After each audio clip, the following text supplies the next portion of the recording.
Video like जरूर कर लीजिए और ऐसे वीडियो लगातार फ्री में पाने के लिए चैनल को तुरंत सब्सक्राइब कर लीजिए और बेल आइकन को जरूर टैप कर लीजिए ताकि आगे भी सारे वीडियो आपको मिलते रहे। यूट्यूब में फॉलो करते हैं तो प्लीज ये वाला फ्री टेलीग्राम चैनल जरूर ज्वाइन कर लीजिएगा। सारे नोटिफिकेशन सारे अपडेट यहीं पे आते हैं, ध्यान रखिए। फ्रेंड्स, मेरा नाम है वैभव और आप लोग देख रहे हैं UPPSC best online coaching YouTube channel को। दोस्तों, उत्तर प्रदेश के बजट को हम लोग कवर अप कर रहे हैं 2023-24 के।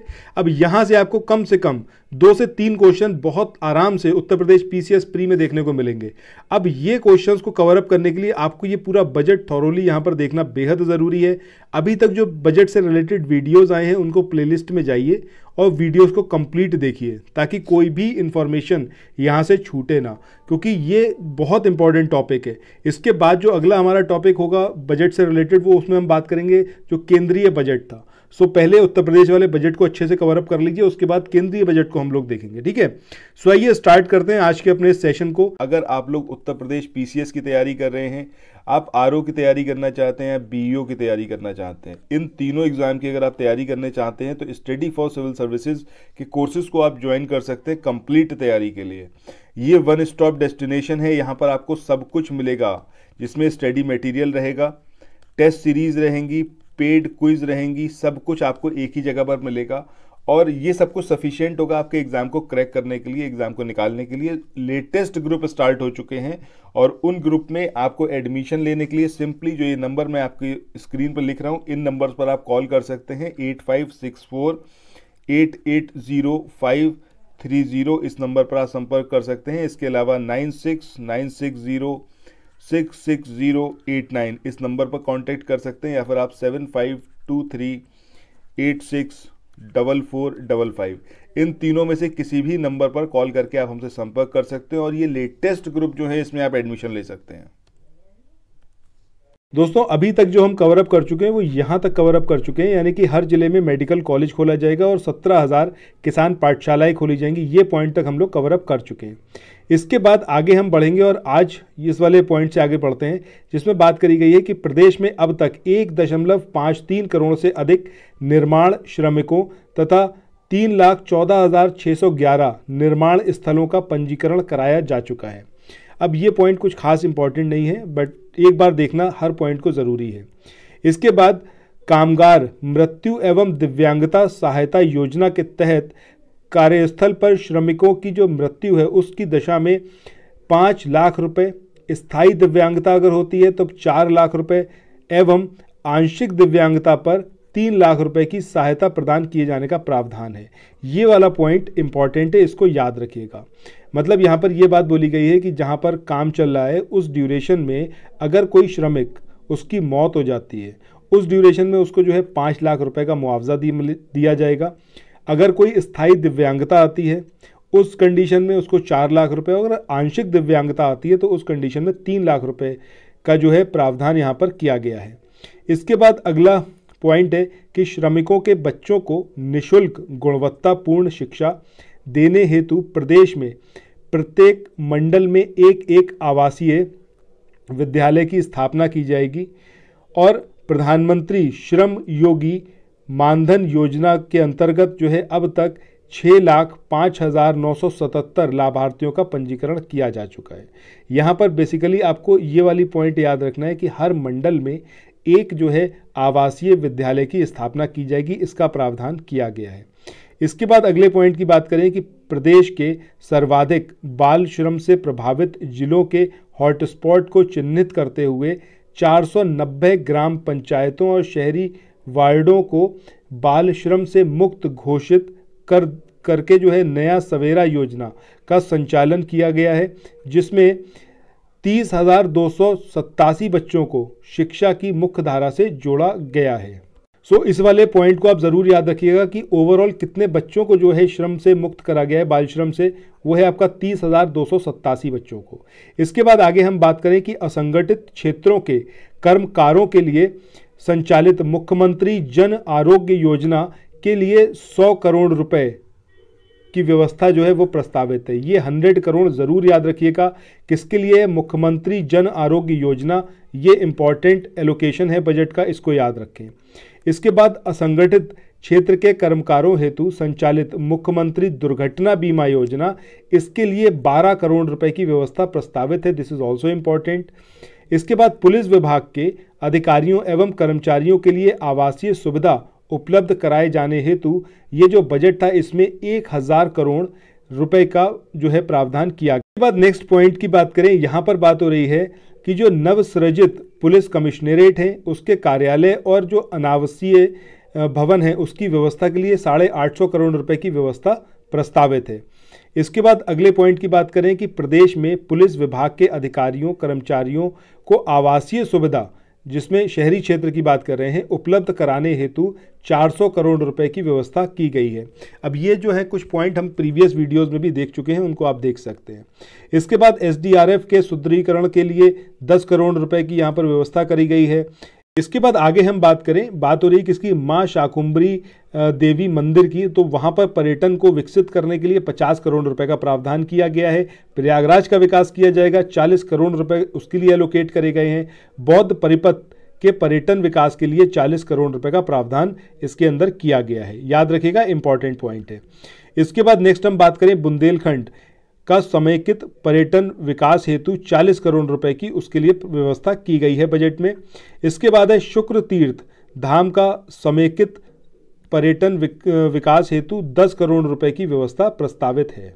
इसके बाद नेक्स्ट पॉइंट पे चलते हैं। अगला पॉइंट है कि प्रदेश में युवा पर्यटन को बढ़ावा देने हेतु 2 करोड़ रुपए की व्यवस्था प्रस्तावित है। ये भी इंपॉर्टेंट पॉइंट है, इसको भी याद रखिएगा।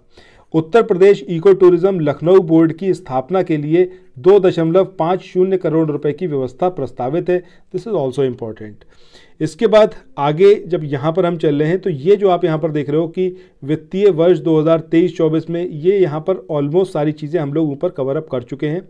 जैसे कि यहाँ पर राजस्व लेखे की प्राप्तियाँ, ठीक है, ये मतलब कितनी प्राप्तियाँ हुई इसके अंदर, कर राजस्व आ रहा है यानी कि टैक्स रेवेन्यू और करेतर राजस्व, ये सब कुछ हम ऑलमोस्ट देख चुके हैं। तो इस वाले पार्ट को यहाँ पर हम एक तरीके से अभी के लिए छोड़ सकते हैं। बाद में एक बार जब वीडियो एंड करेंगे तो उस टाइम पे इसको एक बार दोबारा से देख लेंगे। मतलब वीडियो एंड करेंगे यानी कि जो हमारा आखिरी वीडियो होगा बजट का उसमें हम इसको एक बार देख लेंगे, ठीक है।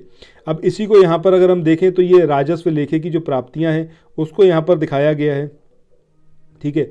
सो इसमें 2022-23 और 2023-24 के डेटा को यहाँ पर रिफ्लेक्ट किया गया है, ठीक है। तो ये सारी चीज़ें भी हमने ऊपर देखी हुई हैं। सो मुझे नहीं लगता कि इसके अंदर भी कुछ ऐसा है जो यहाँ पर हमसे छूट गया है। ऑलमोस्ट सारी चीज़ें यहाँ पर हम ऑलरेडी कवर अप कर चुके हैं। ऊपर जितने आपने पॉइंटर देखे हैं उसके लिहाज से ये सारी चीज़ें हो चुकी हैं। इसके बाद आगे यहाँ पर देखते हैं, ये जो आप देख रहे हो ना कि जो एयरपोर्ट मेट्रो के लिए 10 बड़ी योजनाएं हैं, इन योजनाओं को यहाँ पर समझ लो आप। ये भी हम ऑलमोस्ट देखो ऊपर जितने पॉइंटर हैं उसके अंदर कवर अप कर चुके हैं। जैसे आगरा मेट्रो रेल परियोजना के लिए कितना बजट जो है वो दिया गया है, तो वो है आपका 465 करोड़, ये हमने पहले भी देखा हुआ है। इसके बाद अगला है कि यूपी में 9 एयरपोर्ट से उड़ान जो है संचालित है और इससे 80 शहर जो हैं वो जोड़े गए हैं। अब इसमें जेवर, अयोध्या समेत 3 जो हैं एयरपोर्ट कैसे अंतर्राष्ट्रीय हैं, इसको हम ऑलरेडी कवर अप कर चुके हैं। जेवर एयरपोर्ट में 2 रनवे थे और इन्हें बढ़ाकर कितना करा गया है, 5। ये वाला पॉइंट नया है, ठीक है। और आने वाले कुछ सालों में 5 अंतर्राष्ट्रीय और 16 घरेलू एयरपोर्ट उत्तर प्रदेश में संचालित होंगे। इस वाले पॉइंट को हम ऑलरेडी कवर अप कर चुके हैं। इसके बाद आगे यहाँ पर देखें तो बनारस और गोरखपुर मेट्रो के लिए 100 करोड़ रुपए प्रस्तावित हैं, इसको हम कवर अप कर चुके हैं। बनारस और दूसरे शहरों में रोपवे के लिए 150 करोड़ प्रस्तावित हैं, इसको याद रखिएगा, ये इंपॉर्टेंट है, ठीक है। देखा जा चुका है इसको भी ऊपर। वैसे 585 करोड़ का बजट कानपुर मेट्रो रेल परियोजना के लिए दिया गया है। Meerut corridor regional rapid transit system परियोजना के लिए 1306 करोड़ रुपए का प्रावधान बजट में किया गया है। इसके बाद हम बात करें किसकी, अलीगढ़ की, आजमगढ़ की, मुरादाबाद की, श्रावस्ती की, चित्रकूट, सोनभद्र, यहाँ पर एयरपोर्ट जो है वो जल्द ही विकसित किए जाएंगे। इसके बाद आगे हम बढ़ते हैं और इसमें देखते हैं कि हेल्थ के लिए जो बजट में घोषणाएं करी गई हैं वो कौन कौन सी हैं। पहला है कि हर जिले में मेडिकल कॉलेज होगा, इसको हमने अभी स्टार्टिंग में ही कवर अप करा था। 45 जिलों में ये बनाया जा चुका है ऑलरेडी। प्रधानमंत्री मातृ वंदना योजना, इसके लिए 320 करोड़ रुपए प्रस्तावित हैं, ये हम ऑलरेडी कवर कर चुके हैं। इसके बाद नेक्स्ट है कि 14 नए मेडिकल कॉलेज बनाए जाएंगे, 2491 करोड़ रुपए इसके लिए प्रस्तावित हैं। ये भी पॉइंट हम कवर अप कर चुके हैं। 100 करोड़ से सामुदायिक स्वास्थ्य केंद्र में जो है उपकरण खरीदे जाएंगे, मतलब उपकरण उसको दिए जाएंगे, ये भी हमने कवर अप किया हुआ है। 12,631 करोड़ राष्ट्रीय ग्रामीण स्वास्थ्य मिशन के लिए प्रस्तावित हैं, this is also being covered. इसके बाद कैंसर जैसे असाध्य रोगों के लिए 100 करोड़ का प्रस्ताव यहाँ पर उसमें प्रस्तावित हैं बजट में। इसके अलावा हम बात करें कि इसकी आयुष्मान भारत प्रधानमंत्री जन आरोग्य के लिए 100 करोड़ रुपए दिए गए हैं। प्रधानमंत्री आत्मनिर्भर स्वास्थ्य भारत योजना, इसके लिए 1655 करोड़ रुपए प्रस्तावित हैं। कैंसर जैसे असाध्य रोगों के लड़ने के लिए अभी हमने बात करी थी कितने 100 करोड़ रुपए का प्रस्ताव किया गया है। SGPGI में 558 बेड के इमरजेंसी मेडिसिन और रीजनल ट्रांसप्लांट केंद्र जो है वो उनको बनाया जाएगा। इसके बाद बात करते हैं कि युवाओं के लिए कौन सी 10 बड़ी घोषणाएं करी गई हैं। पहली है कि 5 साल में 2 करोड़ छात्र छात्राओं को टैबलेट और स्मार्टफोन के लिए यहाँ पर 3600 करोड़ रुपए का प्रस्ताव किया गया है। अब पिछली बार तो ये 2 करोड़ मिले नहीं टैबलेट और स्मार्टफोन, इस बार फिर से खैर ये बजट में है, तो इसके लिए 3600 करोड़ का प्रावधान किया गया है। इसके बाद नेक्स्ट जो पॉइंट है इसमें कि स्टार्टअप नीति 2020 के तहत कृषि, चिकित्सा, ऊर्जा, खादी, शिक्षा, पर्यटन, इसमें स्टार्टअप को बढ़ावा दिया जाएगा। इसके बाद नेक्स्ट पॉइंट की बात करें तो यहाँ पर बात करी गई है स्टार्टअप नीति 2020 की। इसके तहत जो कृषि है, चिकित्सा है, ऊर्जा है, खादी है, शिक्षा है, पर्यटन है, इसमें स्टार्टअप्स को बढ़ावा दिया जाएगा।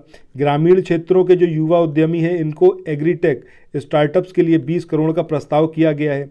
सहारनपुर, फतेहपुर और बलिया में जो स्पोर्ट्स कॉलेज हैं, ठीक है, उनको बनाया जाएगा। और मेरठ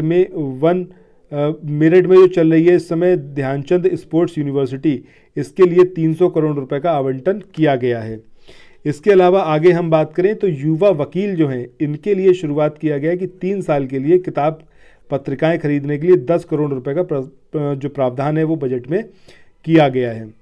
आगे हम बात करें क्या कुछ और है युवाओं से रिलेटेड, तो इसमें 1700 किसान पाठशालाएं खोली जाएंगी और वहाँ पर किसानों को तकनीकी और ट्रेनिंग जो है वो प्रोवाइड की जाएगी, तकनीकी ट्रेनिंग।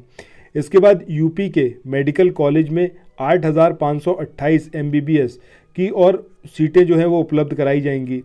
आर्टिफिशियल इंटेलिजेंस के लिए 1000 करोड़ का बजट जो है वो मेडिकल और एग्रीकल्चर तकनीक पर इसका प्रयोग किया जाएगा। इसके बाद आगे देखें तो नई पर्यटन नीति, इसके तहत जो है अगले 5 सालों में 10 लाख करोड़ का निवेश एवं 20,000 रोजगार सृजन का लक्ष्य बनाया गया है। खेलो इंडिया यूनिवर्सिटी के लिए 30 करोड़ रुपए का प्रावधान यहाँ पर किया गया है। इसके बाद आगे हम बात करें तो ये है आपकी इंफ्रास्ट्रक्चर से रिलेटेड जो 10 बड़ी घोषणाएं हैं। पहली है पूर्वांचल और बुंदेलखंड एक्सप्रेसवे के आसपास औद्योगिक क्लस्टर हैं जो उनको बनाया जाएगा। 200 करोड़ रुपए से गोरखपुर लिंक एक्सप्रेसवे के दोनों तरफ औद्योगिक गलियारा विकसित किया जाएगा। ये सारे पॉइंट हम कवर अप कर चुके हैं, ठीक है। रेलवे के 188 बड़े पुल और 74 रेल ओवरब्रिज इनको बनाया जाएगा। गोरखपुर पूर्वांचल लिंक एक्सप्रेसवे का निर्माण दिसंबर 2022 तक 56% पूरा हो चुका है। इसके अलावा मेरठ के प्रयागराज, मतलब मेरठ से प्रयागराज लगभग 594 किलोमीटर लंबी जो आपकी एक्सप्रेसवे है वो 3600